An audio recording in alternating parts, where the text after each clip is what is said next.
You're starting to get some callbacks on those travel nurse submittals. Now it's time to ace the interview. In this video, we'll discuss what to expect and some tips and tricks to help you put your best foot forward.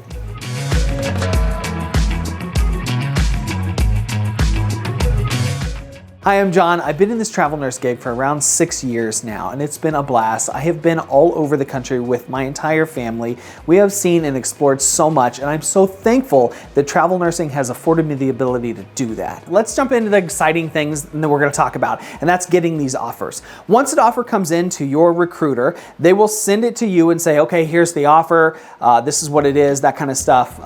That's great.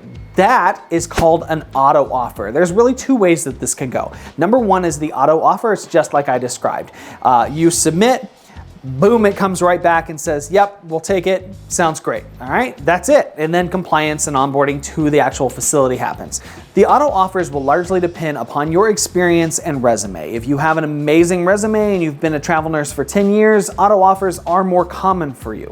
The other thing that is more common is getting an interview process. They say, okay, we would like to interview this person. So they will schedule one, or they'll email you, or sometimes they just call you randomly. So keep your phone handy and be ready.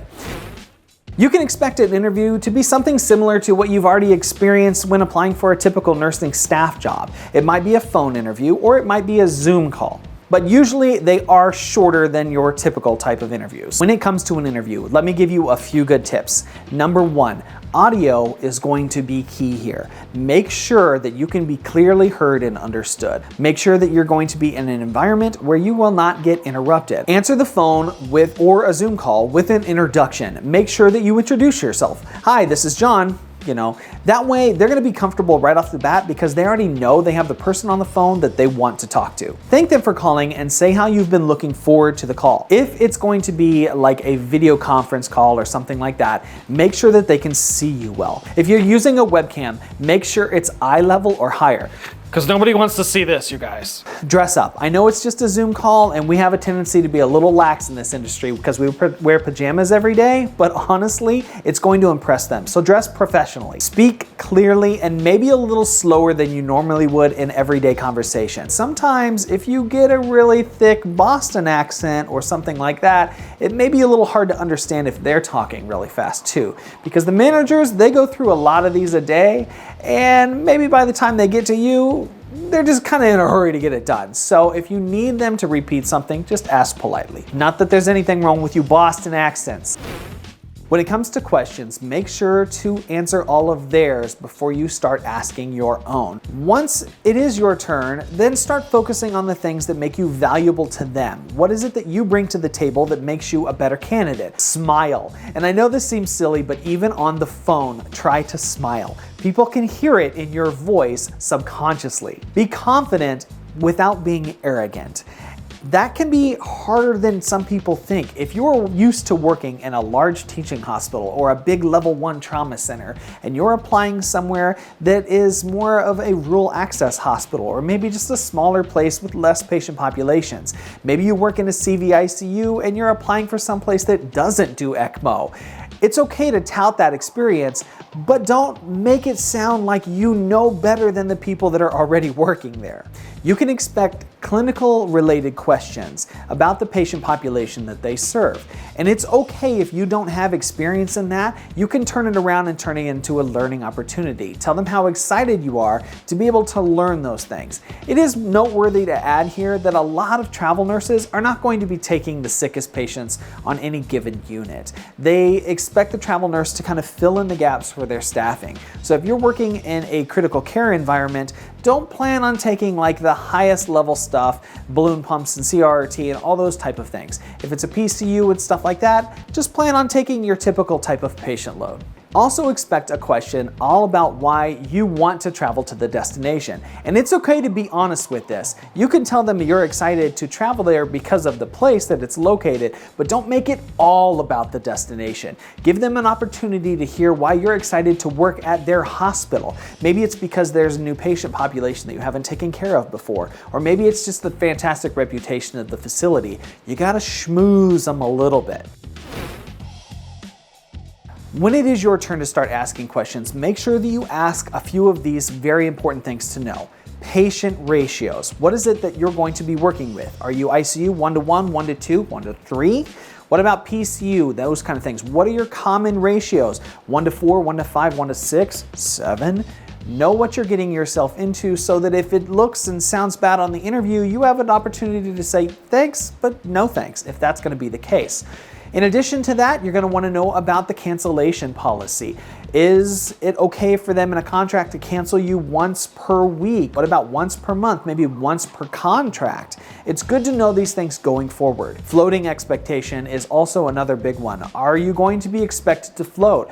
What type of units are you going to be expected to float to? Making sure that they understand what your scope is and what you're comfortable with. If you're in ICU, sometimes ICU nurses float down and take ER assignments. If you've never done the emergency department, make sure that they know that and that you know that that's an expectation going in. Also, some potential for the non-typical type of duties. If you're working on a unit, will you ever be expected to charge that unit? It seems like that's not going to be the case in some places, but it does happen. I have done that before on different contracts of mine, have been the charge nurse. Also, make sure you ask about specialized equipment that they may use. What type of monitors do they use? What type of beds do they use? Things like that. It's going to be helpful for you to know going forward.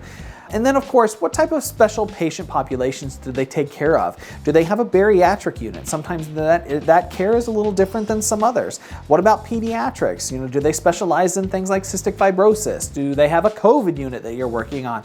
What are you going to be expected with what type of patients? It may seem kind of interesting to ask, but you can always ask them what they're specifically looking for in a travel nurse, because some places just want a body to fill in. They've got people out on maternity leave, or they've got somebody that's sick. Maybe they're just census is higher because it's a snowbird season or something like that. Sometimes they just need somebody to fill in the gaps. Sometimes, though, they need a traveler that's got experience that can handle some of the higher acuity patients. Maybe the unit is full of a bunch of new grads and they want somebody that can come in, hit the ground running, and even be a mentor to some of their own staff. That sounds silly and something that you wouldn't normally expect, but it is the case, and I have been that personally. It's always good also during an interview to inquire whether or not there's going to be an option to extend. And we're going to have a video about that coming later towards the end of the series. But asking about this early on in an interview will also show that you're willing and excited to be able to work with them. Even if you're not planning on extending, it's still a good thing to ask about. This is also a good opportunity where you can inquire about specific days off that you need while on assignment. Maybe there's a birthday, or maybe you've got somebody coming into town or something like that. If you can go ahead and put this up front in the interview that they already know about it, but you can also ask them if, maybe you can load the schedule for the first part of the week instead of taking the whole week off. You can work Sunday, Monday, Tuesday, then have the rest of the week off, the rest of the first half of the next week, and then work, Thursday, Friday, Saturday, so that you don't really have to take time off, but they're willing to work with you and you're willing to work with them.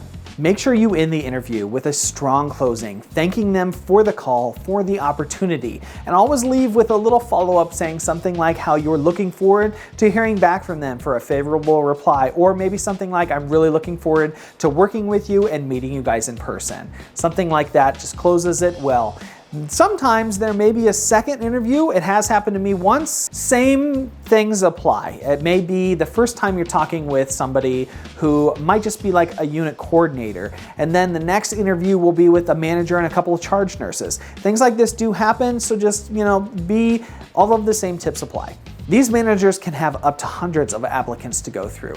So if it takes them a week or 2 weeks or maybe even longer to get back to you, the best solution here is to contact your recruiter and see if your recruiter can reach out to their contact at the hospital to kind of move things through the proper channels. Trying to circumvent it and go straight to the manager can often work against you. If you're calling them on a busy day and they don't have time to talk, it doesn't necessarily look good for you. A quick word about negotiations. This still comes up quite a bit in conversation with new travelers and in the forums. And I'm gonna say this, the practice of negotiation is quite a bit different now than it was 20 years ago. The hospital has a set contract rate with the agency. And whenever we're talking about negotiations for pay, you're really just talking about moving the money around within the agency. It's not so much the hospital.